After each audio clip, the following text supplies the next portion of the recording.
بسم الله الرحمن الرحيم الحمد لله رب العالمين الصلاة والسلام على أشرف المرسلين وعلى آله وصحبه أجمعين أما بعد. ഏറ്റവും സ്നേഹമുള്ള മുഅ്മിനീങ്ങളെ, സഹോദരങ്ങളെ, പരിശുദ്ധ ദുൽഹിജ്ജ നമ്മോട് വിട പറഞ്ഞു. മഹാന്മാരായ സാദാത്തുക്കളെയും വലിയ പണ്ഡിതരെയും അനുസ്മരിക്കുന്ന ഏറ്റവും പ്രധാനപ്പെട്ട മാസമായിരുന്നു ദുൽഹിജ്ജ. ആ കൂട്ടത്തിൽ കാസർഗോഡ് ജില്ലയിലെ മഞ്ചേശ്വരത്ത് ഒസങ്കടിയിൽ പരിശുദ്ധ ഇസ്ലാമിൻ്റെ ഏറ്റവും വലിയ ഷിആറായി വളർന്നു നിൽക്കുന്ന മൽഹർ നൂറുൽ ഇസ്ലാമി തഅലീമി എന്ന മതഭൗതിക വിദ്യാഭ്യാസ കേന്ദ്രം, അതിൻ്റെ സ്ഥാപകനും കേരളത്തിലെ സയ്യദ് കുടുംബത്തിലെ അഗ്രഗണ്യരും പണ്ഡിത സമൂഹത്തിലെ ഏറ്റവും വലിയ മഹാനുമായിരുന്ന അഭിവന്യരായ സയ്യദ് മുഹമ്മദ് ഉമർ അൽ ഫാറൂഖ് അൽ ബുഖാരി പൊസോട്ട് തങ്ങളെന്നറിയപ്പെടുന്ന അഭിവന്യരായ സയ്യദ് അവറുകളെ അനുസ്മരിക്കുകയുണ്ടായി. അവിടുത്തെ 11ാമത്തെ ഉറൂസ് ഈ കഴിഞ്ഞ മാസം പൂർത്തീകരിച്ചു. പ്രിയപ്പെട്ട സഹോദരങ്ങളെ, ഒരു വിശ്വാസിയെ സംബന്ധിച്ചിടത്തോളം അവൻ്റെ ഹൃദയശുദ്ധിയും ഇഖ്ലാസും തഖ്വയും എങ്ങനെ ഉണ്ടാകണമെന്ന ഒരു നേർക്കാഴ്ചയായിരുന്നു മഹാനായ സയ്യദ് അവറുകൾ. ജീവിതത്തിലുടനീളം അവിടുത്തെ ജീവിതവും സമ്പത്തും കുടുംബവും അവിടുത്തെ എല്ലാം പടച്ച തമ്പുരാനിന് സമർപ്പിക്കുന്ന 53 വർഷത്തെ ജീവിതത്തിൻ്റെ പരിപൂർണമായ ത്യാഗവും പരിപൂർണമായ സമർപ്പണമായിരുന്നു അവിടുത്തെ ജീവിതത്തിൽ നമ്മൾ കണ്ടത്. അവിടുന്ന് വിദ്യാഭ്യാസം, പ്രാഥമിക പഠനങ്ങളൊക്കെ വിദ്യാഭ്യാസം പൂർത്തീകരിച്ച് പരിശുദ്ധ ഇസ്ലാമിൻ്റെ സേവന രംഗത്ത് പുറത്തിറങ്ങുന്ന സമയത്ത് അവിടുത്തെ കയ്യിലുണ്ടായിരുന്ന 50,000 രൂപയുടെ ക്യാഷ് അത് കയ്യിൽ പിടിച്ചുകൊണ്ട് തൻ്റെ ഭാര്യയോടൊരു ചോദ്യം ചോദിക്കുന്നുണ്ട്. ദുനിയാവിലൊരു വീടാണോ നിൻ്റെ ആവശ്യം, അല്ല ആഖിറത്തിൽ വീടാണോ നീ ആഗ്രഹിക്കുന്നതെന്ന് ചോദിച്ചപ്പോൾ ആ ഘട്ടത്തിലും കുടുംബത്തെ ചേർത്ത് പിടിച്ച് ആ കുടുംബത്തോട് അഭിപ്രായം മാഞ്ഞ് അവിടുന്ന് തൻ്റെ ഭാര്യ ഒരു മഹദി, വലിയൊരു മഹദിയാണ്. ആ മഹദി അവിടുന്ന് ഷെയ്ഖുന ഉസ്താദ് അവറുകളോട് പറഞ്ഞത്, എനിക്ക് ദുനിയാവിൻ്റെ വീട് ആവശ്യമില്ല, എനിക്ക് ആഖിറത്തിൻ്റെ വീട് മതി എന്ന രൂപത്തിൽ അവിടുന്ന് ഭാര്യയുടെ സമ്മതം ചോദിച്ച് മഹത്തായ മൽഹർ എന്ന സ്ഥാപനത്തിലേക്ക് ആദ്യമായി സ്ഥലം വാങ്ങുകയും അവിടുത്തെ പള്ളി കുറ്റിയിട്ടുകൊണ്ട് റബ്ബിനോട് പറച്ചലുണ്ട്, റബ്ബേ നിന്നെ തവക്കൂലാക്കി നിൻ്റെ വജ്ഹ് അനുസരിച്ച് നിൻ്റെ ദീന് പ്രചരണത്തിന് വേണ്ടി മാത്രം ഞാനിത് തുടക്കം കുറിക്കുന്നതാണ്. നിനക്കിഷ്ടമാണെങ്കിൽ, റബ്ബാകുന്ന നിനക്ക് തൃപ്തിയാണെങ്കിൽ ഇത് പൂർത്തീകരിച്ച് തരണമെന്ന വളരെ ഇഖ്ലാസുണ്ട വാക്കുകൾ മഹാനായ സയ്യദ് അവറുകളുടെ ജീവിതത്തിൽ തുടക്കത്തിൽ തന്നെ ഉണ്ടായിരുന്നു. അത് ജീവിതം മുഴുവനും എല്ലാ സമയത്തും ബഹുമാനപ്പെട്ടവരുടെ ഇഖ്ലാസും നീയത്തും വലിയ വലുതായിരുന്നു.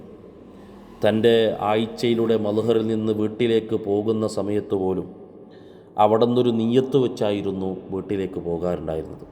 ഈ പോക്ക് എൻ്റെ കുടുംബത്തെ, എൻ്റെ മക്കളെ സന്തോഷിപ്പിക്കാനുള്ളതാണ്. അതുകൊണ്ട് ഈ പോക്ക് എനിക്ക് ഇബാദത്താവണം. ചുരുക്കിപ്പറഞ്ഞാൽ ജീവിതത്തിൻ്റെ ഓരോ സെക്കൻഡുകളും എല്ലാ പ്രവർത്തനങ്ങളും ഇബാദത്തായി മാറ്റിയ മഹാനായ വലിയൊരു സയ്യദായിരുന്നു പൊസോട്ട് തങ്ങൾ. ഏതു പ്രയാസങ്ങളിലും ഏതു പ്രതിസന്ധികളും എന്ത് ബുദ്ധിമുട്ടുകളും ആരും തൻ്റെ മുമ്പിൽ വന്ന് പറഞ്ഞാലും പുഞ്ചിരിച്ചുകൊണ്ട് ആ പ്രയാസങ്ങളെ കേട്ട് സയ്യിദുന മുഹമ്മദ് റസൂലുള്ളാഹി തങ്ങളുടെ അതേ സ്വഭാവത്തിൽ, അവിടുത്തെ പുഞ്ചിരിയുള്ള അതേ സ്വഭാവത്തിൽ അതിനൊരു പരിഹാരം പറഞ്ഞ് സമാധാനം പറഞ്ഞ് അവിടെ എത്തുന്നവർക്കൊക്കെ സ്വാന്തരമായി വലിയൊരു മാറ്റം മഹാനായ സയ്യിദ് അവറുകളുടെ ജീവിതത്തിൽ നമ്മൾ കണ്ടതാണ്. ആ ഒരു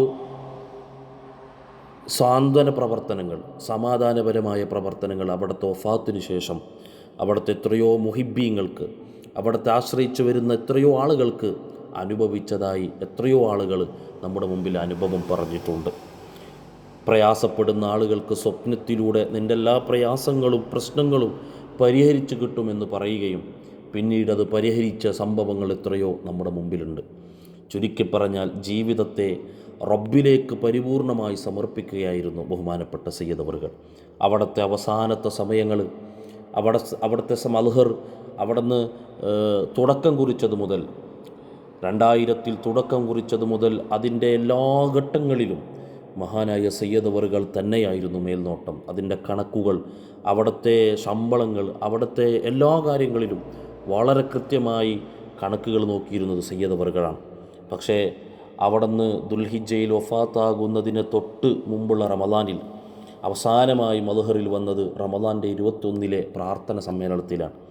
ആ സമ്മേളനം ഒരു വിടൽ പറയലിൻ്റെ ഏറ്റവും ഉദാഹരണമായ ഒരു സമ്മേളനമായിരുന്നു. കാരണം ബഹുമാനപ്പെട്ടവർ അവസാനത്തെ പ്രഭാഷണത്തിൽ പറയുന്നുണ്ട്, ഞാനിനി മൽഹറിലേക്ക് വരുമെന്നെനിക്കുറപ്പില്ല. എൻ്റെ പ്രിയപ്പെട്ട വിശ്വാസികളെ, സംഘടനാ നേതാക്കളെ, പ്രവർത്തകരെ, ഇനി മൽഹർ നോക്കേണ്ടത് നിങ്ങളാണ്. അവിടുത്തെ അവസാനത്തെ പ്രഭാഷണം ആരും ഇതൊന്നും പ്രതീക്ഷിച്ചുകൊണ്ടിരിക്കുന്നതല്ല. ബഹുമാനപ്പെട്ടവർ അവസാനമായി പറയുന്നത്, ഇനി ഞാൻ മൽഹറിലേക്ക് തിരിച്ചു വരുമെന്ന് എനിക്ക് ഉറപ്പില്ല. നിങ്ങളാണ് ഇനി മൽഹറിനെ പരിപൂർണമായി സംരക്ഷിക്കേണ്ടത്. എന്നിട്ട് റൂമിൽ വെച്ച് തൻ്റെ മകനോട്, ഇതാ മൽഹറിൻ്റെ എല്ലാ കാര്യങ്ങളും നിന്നെ ഏൽപ്പിക്കുന്നു, നീ ഇത് നോക്കിക്കൊള്ളണമെന്ന് പറഞ്ഞ് അവസാനമായി മൽഹറിൽ നിന്ന് ബഹുമാനപ്പെട്ടവർ അന്ന് രാത്രി തന്നെ നാട്ടിലേക്ക് തിരിക്കുകയാണ്. പിന്നീട് ഉസ്താദ് അവറുകൾ മൽഹറിലേക്ക് തിരിച്ചു വരുന്നത് അവിടുത്തെ ജനാസയായിട്ടാണ് എന്നാണ് നമുക്ക് അറിയാൻ പറ്റുന്നതും യഥാർത്ഥത്തിൽ സംഭവിച്ചതും. അതുകൊണ്ട് പ്രിയപ്പെട്ട മുഅ്മിനീങ്ങളെ, അവിടുത്തെ ജീവിതം മുഴുവനും റബ്ബിലേക്ക് സമർപ്പിച്ച് അവിടുത്തെ അവസാന നിമിഷങ്ങൾ മുഴുവനും അള്ളാഹുവിലേക്ക്, റബ്ബിലേക്ക് ഞാൻ മടങ്ങുന്നുവെന്ന് മാസങ്ങൾക്ക് മുമ്പ് തന്നെ ബഹുമാനപ്പെട്ടവർക്ക് തിരിച്ചറിഞ്ഞിരുന്നു. ബഹുമാനപ്പെട്ടവരുടെ ആദ്യത്തെ ക്ലാസ്സുകൾ ഇങ്ങനെ നടക്കുന്ന സമയത്ത് ഇടക്ക് പറഞ്ഞു, എൻ്റെ 1ാമത്തെ ബെല്ലടിച്ചു, 2ാമത്തെ ബെല്ലടിച്ചു എന്ന് മഹാനായ താജുൽ ഉലമ വഫാത്തായ സമയത്തും പറഞ്ഞു. അവസാനത്തെ ക്ലാസ്സിൽ പറഞ്ഞു, എൻ്റെ 3 ബെല്ലുകളും അടിച്ചിട്ടുണ്ട് എന്ന്. ആ രൂപത്തിൽ മരണത്തെ മുന്നിൽ കണ്ട് എല്ലാം ഒരുങ്ങി റബ്ബിലേക്ക് യാത്രയായ മഹാനായ സയ്യിദ് പൊസോട്ട് തങ്ങൾ എന്ന് പറയുന്നത്. ഒരുപാട് കറാമത്തുകൾ, ഒരുപാട് പ്രയാസങ്ങൾക്ക്, പ്രശ്നങ്ങൾക്ക്, പ്രതിസന്ധികൾക്ക് ഒരുപാട് പരിഹാരങ്ങൾ ഇന്നും അവിടുത്തെ ചാരത്ത് വരുന്ന ആളുകൾക്ക് ലഭിക്കാറുണ്ട് എന്നതാണ് ഏറ്റവും പ്രധാനമായത്. എത്രയോ അനുഭവങ്ങൾ നമ്മുടെ മുമ്പിൽ ആളുകൾ പറയുന്നുണ്ട്. ഈ അടുത്ത് തന്നെ കോഴിക്കോട് ജില്ലയിലെ ബഹുമാന്യരായ സയ്യിദ് ഉസ്താദ് അവറുകളുടെ കുടുംബത്തിൽപ്പെട്ട ഒരു പെണ്ണുങ്ങൾ തൻ്റെ മകൾക്ക് യാതൊരു രൂപത്തിലും പുതിയാപ്പള ആവാതെ വന്നപ്പോൾ, 23ഓളം വയസ്സായി പുതിയാപ്പള ആവാതെ വന്നപ്പോൾ പ്രയാസങ്ങൾ അറിഞ്ഞ് ഉസ്താദിൻ്റെ ഉറൂസിന് വേണ്ടി ഒരു ചാക്ക് അരി നേർച്ചയാക്കുകയാണ്. അതാരോടും പറഞ്ഞില്ല. പക്ഷേ പിറ്റേ ദിവസം ഈ പെണ്ണുങ്ങളുടെ ഭർത്താവ് ഗൾഫിൽ നിന്ന് സ്വപ്നം കാണാൻ, മഹാനായ സയ്യിദുന ഷെയ്ഖുന ഉസ്താദ് അവറുകളെ സ്വപ്നം കാണാൻ.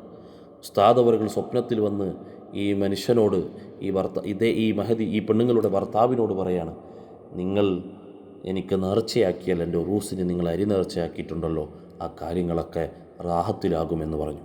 അങ്ങനെ ഭർത്താവ് ഭാര്യയ്ക്ക് വിളിച്ചു ചോദിച്ചു, നിങ്ങൾ ഉറൂസിന് എന്തെങ്കിലും നേർച്ചയാക്കിനോ, അരി നേർച്ചയാക്കിനെന്ന് പറഞ്ഞപ്പോൾ തങ്ങളവറുകളെ സ്വപ്നത്തിൽ കണ്ടിരുന്നു, എല്ലാം റാഹത്താകുമെന്ന് പറഞ്ഞിരുന്നു. ഉറൂസിന് മുമ്പ് തന്നെ ആ സ്ത്രീക്ക് നല്ലൊരു ഭർത്താവിനെ സെലക്ട് ചെയ്യുകയും കല്യാണത്തിൻ്റെ ഡേറ്റുകളൊക്കെ ഫിക്സ് ചെയ്യുകയും ചെയ്തു. ഈ അർത്ഥത്തിൽ എല്ലാ സമയത്തും സാധുക്കളെ, നമ്മുടെ എല്ലാവരെയും സാധുക്കളായ മുഅ്മിനീങ്ങളെ ചേർത്ത് പിടിക്കുകയും അവിടുത്തെ വഫാത്തിന് ശേഷം ഉണ്ട് എന്നതാണ് ഏറ്റവും പ്രധാനം. അതുകൊണ്ട് തന്നെ പ്രിയപ്പെട്ട മുഅ്മിനീങ്ങളെ, മഹാനായ സയ്യിദ് അവറുകളുടെ പേരിൽ ഒരു ഫാത്തിഹ ഓതി നമുക്ക് അധികം ചെയ്യണമെന്ന് ഓർമ്മപ്പെടുത്തി. അസ്സലാമു അലൈക്കും വറഹ്മത്തുള്ളാഹി.